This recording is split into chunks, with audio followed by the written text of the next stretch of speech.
Hello everyone, आप सभी का स्वागत है आपके अपने चैनल मैथोलिक में। आज हम पढ़ने वाले हैं फंडामेंटल थ्योरम ऑफ अर्थमेटिक। ये पहला लेक्चर में मैं बता चुका हूं कि रियल नंबर होते क्या है, रेशनल और इरेशनल बता चुका हूं। आज हम पढ़ने वाले पहला थ्योरम पहले चैप्टर का, वो है फंडामेंटल थ्योरम ऑफ अर्थमेटिक। अब इसमें क्या कहा गया है फंडामेंटल थ्योरम ऑफ अर्थमेटिक में, वो चीज हम समझने वाले हैं। लेकिन उससे भी पहले हमें दो चीज जाननी जरूरी है, that is what is prime number and what is composite number. तो सबसे पहले चलते हैं, हम समझते हैं कि प्राइम और कंपोजिट होता क्या है। देखिए, अगर मैं बात करूं प्राइम नंबर की, तो प्राइम नंबर होता है a number that can be divided exactly only by itself and one. वो सारे नंबर जो केवल और केवल खुद से और एक से डिवाइड हो, उन्हीं को बोलते हैं प्राइम नंबर। मान के चलिए, जैसे एक नंबर लेता हूं 2। अब ये 2 नंबर जो है, ये किससे किससे डिवाइड होगा? तो ये 1 से होगा और वो खुद से होगा 2 से। किसी और नंबर से डिवाइड होगा? नहीं। ऐसे ही मैं बात करूं प्राइम नंबर 3 की, 3 की बात करूं तो 3 भी केवल और केवल 1 से डिवाइड होगा और 3 से डिवाइड होगा। फिर से बात करूं 5, तो 5 भी 1 से डिवाइड होगा और 5 से। तो बात कहने का मतलब ये है कि अगर कोई भी ऐसा नंबर है जो 1 से डिवाइड हो और खुद से डिवाइड हो, वो सारे नंबर को प्राइम नंबर कहा जाता है। वो कोई भी नंबर हो, कोई भी नेचुरल नंबर हो, हम उसे क्या कह सकते हैं? Prime number. ठीक है, ये बात समझ में आई। दूसरी जो चीज आती है वो है कंपोजिट नंबर। ये इंपॉर्टेंट है क्योंकि ये फंडामेंटल थ्योरम ऑफ अर्थमेटिक में इसका यूज है इन दोनों का। तो देखिए, कंपोजिट नंबर किसे कहते हैं? वो नंबर जिसके 2 या 2 से ज्यादा फैक्टर हो।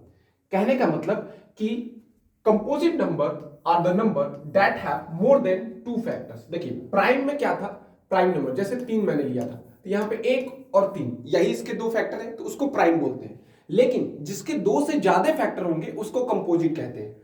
दूसरे शब्दों में मैं कहूं तो जो भी प्राइम नंबर होते हैं उनको छोड़ के जितने भी नंबर होते हैं वो हमारे कंपोजिट नंबर ही होते हैं। जैसे यहां पे एग्जांपल में ले लूं, यहां पे एक एग्जांपल ले लेता हूं।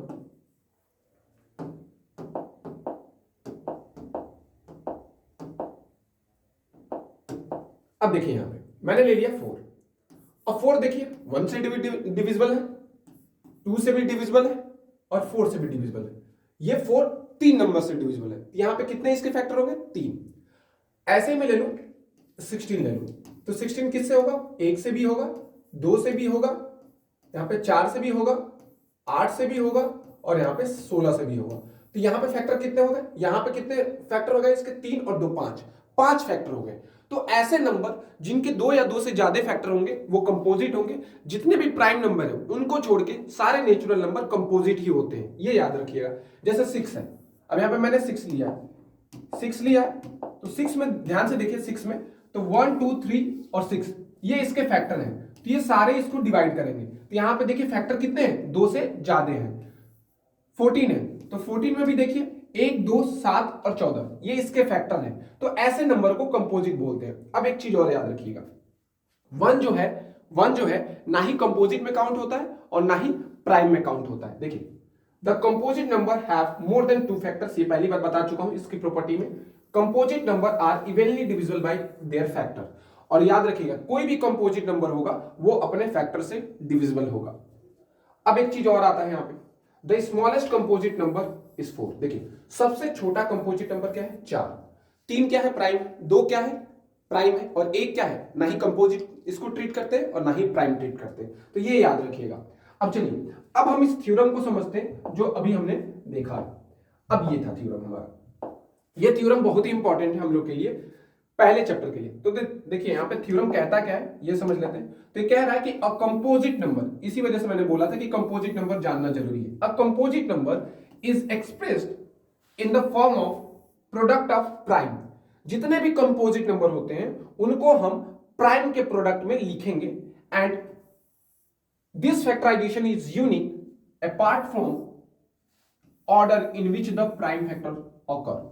अब इसका मतलब क्या है? तो जितने भी कंपोजिट नंबर होते हैं हम उसको प्राइम फैक्टराइजेशन में या उसका प्राइम फैक्टराइजेशन करेंगे, और जितने भी प्राइम फैक्टर आएंगे या जो भी प्राइम फैक्टर आएंगे वो हमेशा यूनिक वैल्यू आइडेंटिफाई करेंगे, यूनिक वैल्यू देंगे। जरूरी नहीं कि किस ऑर्डर में उसे अरेंज कर रहे हैं। अब इस बात को मैं एक एग्जांपल से समझाता हूं, यहां पे देखिएगा। अब मैंने लिया है प्राइम फैक्टराइजेशन ऑफ 42। ध्यान से देखिए, मैंने 42 को लिखा प्राइम फैक्टराइजेशन करके। देखिए, फैक्टर के फॉर्म में, ये ट्री है, ट्री के फॉर्म में फैक्टर किया, 2 इंटू 3 इंटू 7। अब 2 इंटू 3 इंटू 7, मैं 42 का जब भी फैक्टराइजेशन करूंगा या जब भी इसका प्राइम फैक्टराइजेशन निकालूंगा, ये हमेशा 2 इंटू 3 इंटू 7 ही रिजल्ट देगा, तभी जाके इसका आंसर 42 आएगा। आप यहां पे ये भी कह सकते हैं कि सर 42 को 2 इंटू 21 भी तो लिख सकते हैं, लेकिन याद रखिएगा 21 क्या है हमारा, 21 हमारा प्राइम फैक्टर नहीं है, प्राइम फैक्टर नहीं है। और यहां पे लिखा हुआ है कि जो भी नंबर रहेंगे वो एक्सप्रेस रहेंगे किसके form of the product of primes. तो यहां पे जो नंबर है 21 वो हमारा प्राइम नहीं है। तो प्राइम नंबर कौन है, 2, 3 और 7, ये तीनों प्राइम है, यहां पे प्राइम नहीं है, तो इसको हम इस तरीके से एक्सप्रेस नहीं कर सकते हैं। तो 42 को लिखने का एक ही तरीका है, यही बोला है कि यूनिक होगा वो तरीका। और दूसरी चीज आप याद रखेंगे वो क्या, कि इसके ऑर्डर से हमें कोई मतलब नहीं है, इसके ऑर्डर से कोई मतलब नहीं। जैसे 42 को हम लिख सकते हैं 2 इंटू 7 इंटू 3 भी, तब पर भी आंसर 42 आएगा। या इसी 42 को लिख सकते हैं 3 इंटू 7 इंटू 2। ये साफ बात यहां पर लिखा हुआ है, यहां पे लिखा है apart from the order in which the prime factor occur. हमें जरूरी नहीं है कि वो किस ऑर्डर में अरेंज हो रहा है, हमें बस इससे मतलब है कि वो जो ऑर्डर है, वो जो ऑर्डर लिखने का है प्राइम फैक्टराइजेशन का, वो सही होना चाहिए, वो सही होना चाहिए, मतलब वो 2 इंटू 3 इंटू 7 ही होना चाहिए। अब जैसे यहाँ पे ऑर्डर है 2 इंटू 7 इंटू 3, यहाँ पे 2 इंटू 3 इंटू 7 ऑर्डर है, यहाँ पे 3 इंटू 7 इंटू 2, लेकिन तीनों ऑर्डर को भी मैं अगर मल्टीप्लाई करूं इसका प्राइम फैक्टर को तो 42 ही रिजल्ट देगा। लेकिन 2 इंटू 21 लिख दूं तो वो प्राइम फैक्टराइजेशन नहीं है। तो याद रखिएगा पहला थ्योरम हमसे कहता है कि कोई भी कंपोजिट नंबर है, जब हम उसका प्राइम फैक्टराइजेशन करते हैं या फैक्टर के फॉर्म में तोड़ते हैं, तो जो वो फैक्टर तोड़ेंगे वो प्राइम होगा। इस बात पे वो डिपेंड नहीं करता है कि किस ऑर्डर में उसे अरेंज करते हैं। यही हमारा पहला थ्योरम की फंडामेंटल थ्योरम ऑफ अरिथमेटिक। अब याद रखिएगा जब अगला मैं लेक्चर बताऊंगा या अगला टॉपिक बताऊंगा वो है एलसीएम और एचसीएफ, तो वहां पे हम किसी भी चीज को जब प्राइम फैक्टर के फॉर्म में तोड़ेंगे तो उसको फंडामेंटल सही तरीके से लिखने का एक तरीका रखेंगे। जैसे मैं यहां पे लिख देता हूं, यहां पे मैं एक एग्जांपल ले लेता हूं, जैसे ये 42 है, 42 है, मैंने 42 पहले लिया था यहाँ पे, हाँ यहां पे हम 48 ले लेते हैं, 48। अब इसको तोड़ो तो 2 इंटू 2 इंटू 2 इंटू 2 इंटू 3 ऐसे लिख सकते हैं। तो इसका सिस्टमेटिक तरीका लिखने का ये है 2 के पावर 4 इंटू 3, 48 को ऐसे भी लिखेंगे।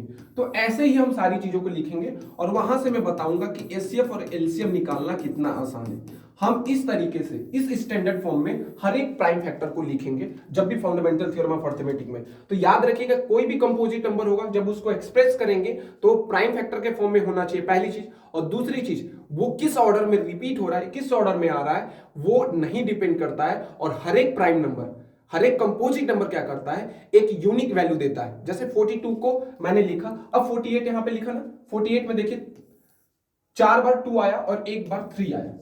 अब मैं 42 को कर रहा था तो ऐसा नहीं आ रहा था, 2 इंटू 3 इंटू 7 आ रहा था। देखिए अब ये यूनिक वैल्यू आइडेंटिफाई कर रहा है, यहाँ पे 1 2 है, 1 3 है, 1 7 है। अगर मैं बढ़ा दूं, एक भी 2 3 बढ़ा दूं तो यहाँ पे 42 नहीं आएगा। उसी तरीके से 48 का भी है।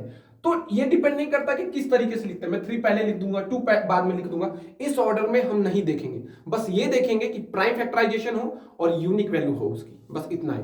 अभी के इतना ही। ऐसे ही वीडियो को देखने के लिए चैनल को सब्सक्राइब कर लीजिए। Thank you.